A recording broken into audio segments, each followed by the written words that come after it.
And it's another day of training camp for the Vikings, except this time they're in a joint practice with the Denver Broncos. And that is their first preseason opponent, which, by the way, is already Saturday. Fox 9's Hobie Artigue joining us tonight from Eagan.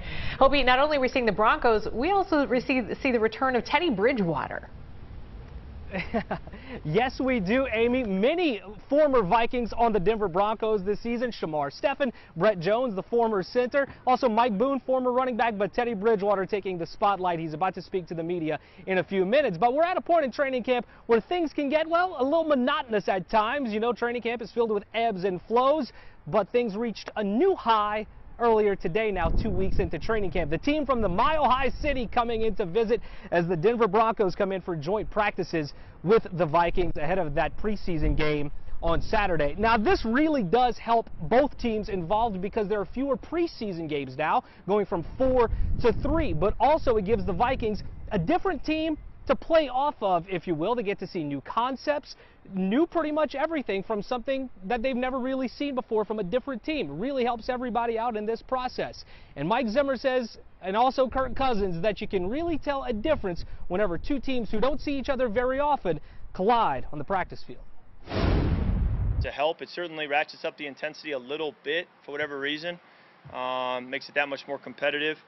And like I said, it just gives you a different look. It's another opportunity to be in a controlled situation where your guys aren't tackling, you're not falling on the quarterbacks, and which could happen in a preseason game. So I think you get a lot of good work done, and you don't really put guys in harm's way as much.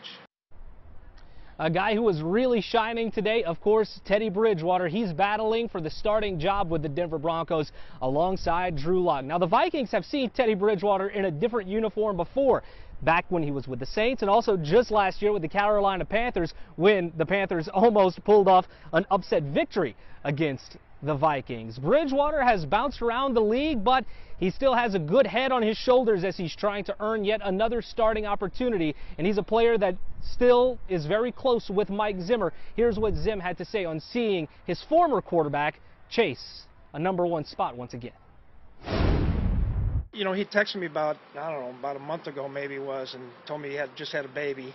So, I think he's improved that way. But, he's always been a real steady kid that doesn't get flustered. He's always been a guy, and you see it. He understands situational football really well. I think he does a really good job of getting the ball out when he needs to, when he sees the pressure. He's got a quick release. Now, as for the Vikings quarterback situation, Kellen Mond is not expected to play in Saturday's preseason game. That, according to Mike Zimmer. Neither is Christian Darrisaw, the rookie left tackle that the Vikings drafted. Neither expected to play come Saturday. As for the kicking battle on Saturday, it's expected to go to Greg Joseph.